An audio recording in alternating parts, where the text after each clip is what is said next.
So let's give some examples. People who really live that mindset of choosing how they respond to the world. So some examples are, and um, suicide and depression are deep clinical illnesses, and I'm not making light of that, but I think a lot of them can result in catastrophe, and in these two cases I give here, they resulted in death, like end of life, and it's because of how they reacted instead of responded. So Michael J. Fox and Robin Williams, I don't know if you know this, but they both had Parkinson's. Michael J's Let me do Robin Williams first because it's sad. So Robin Williams, it is believed, I'm not a friend of his. I don't have privy to his psychology records or any of that. But what I've read and the result of suicide, he he had Parkinson's and he was in the early stages, and he just got really depressed because of Parkin. I don't know if you know what Parkinson's is, but basically, it's things happen in your brain, in your body, and some what they call them? Involuntary actions like breathing, body movement, things like that kind of go wacky and you have no control of them. And almost every person who has Parkinson's, it actually displays differently to the world. But um, the brain, your thinking and all that, you don't lose that capacity. And if you know Robin Williams at all, the man was like a quick thinker, and he like things would come in his mouth. He was hysterical. He was a great actor. I mean, I miss him. He was one of my favorite actors, comedians of all time. Now, Michael J. Fox also has Parkinson's, and what did he do? He still acts. He wrote. He started a foundation for Parkinson's. He's used his fame and fortune to look at various things and actually how to maybe cure Parkinson's or make Parkinson's better, making Parkinson people who have Parkinson's, that doesn't make sense, making people who have Parkinson's life better as the disease progresses. That's what he's done. So he would be, in my opinion, the way I'm talking about this mindset, he has responsibility and he chose not to react, he chose to respond. I don't know if you know the story. It's one of my favorite stories of all time and all history.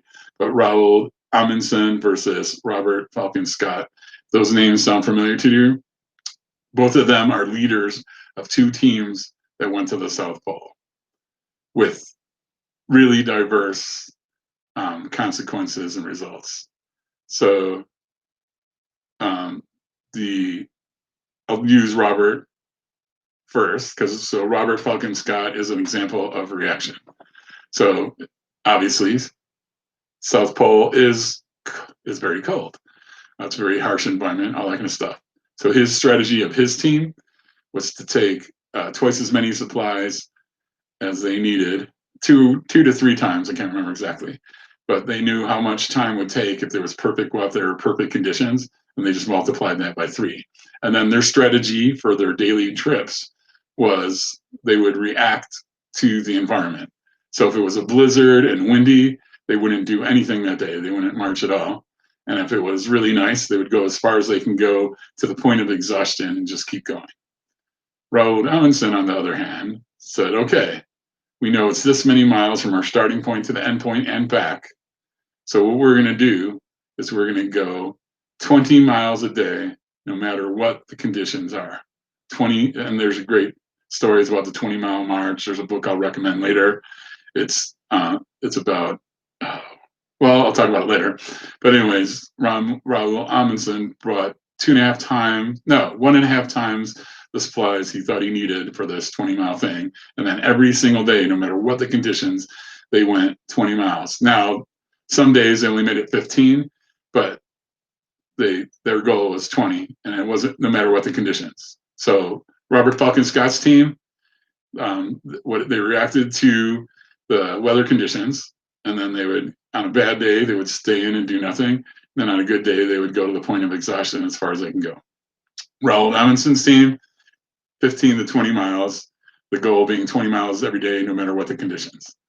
And then the results are kind of sad. So Raoul Amundsen's team made it in a little over the time they planned for. They made it there and back. And then when they got back to home camp, or base camp, excuse me, home camp.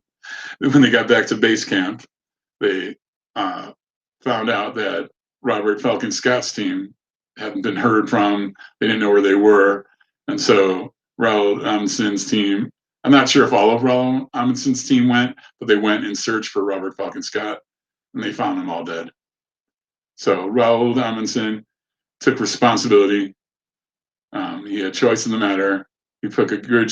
Now this is a mindset. Remember, it's not reality. It's a mindset. They took the responsibility of mindset, and they chose to go 20 miles a day and keep going. And then Robert Falcon Scott's team did the, whatever the conditions are. So they reacted, and they all died. I would like to liken this. I know he's not on, but Chris Hummel gave me a 90-day challenge to post every day for 90 days on LinkedIn. I'm thinking about almost halfway through, not quite. I haven't done my post today because I was trying to prepare for this. Some of you going, you actually prepared for this? This is horrible. No, I'm doing okay. Anyway, I'll get better. This is my first one. So, but he gave me the 90-day challenge, and I'm about halfway through. So that's my 20-mile march right now with LinkedIn, is every day do a post. Now, I'm going to probably have another 20-mile march. You can have as many 20-mile marches as you have time for. So the 90-day challenge. And then I'm going to add to that video, and obviously LinkedIn Live. So LinkedIn Live, probably going to do this series probably once a week. I'm going to do a poll to all my things to see when the best time is. Like I have people in Ireland. Hey, Dave. I have people in Nigeria. I have people in Russia. LinkedIn's amazing. I don't know how many countries I have friends in, but it's got to be at least 10. And then I'm very active in Tribu Power. I'm very active in Tribu Power as well, which, if you don't know, it's just Growth Academy in Spanish.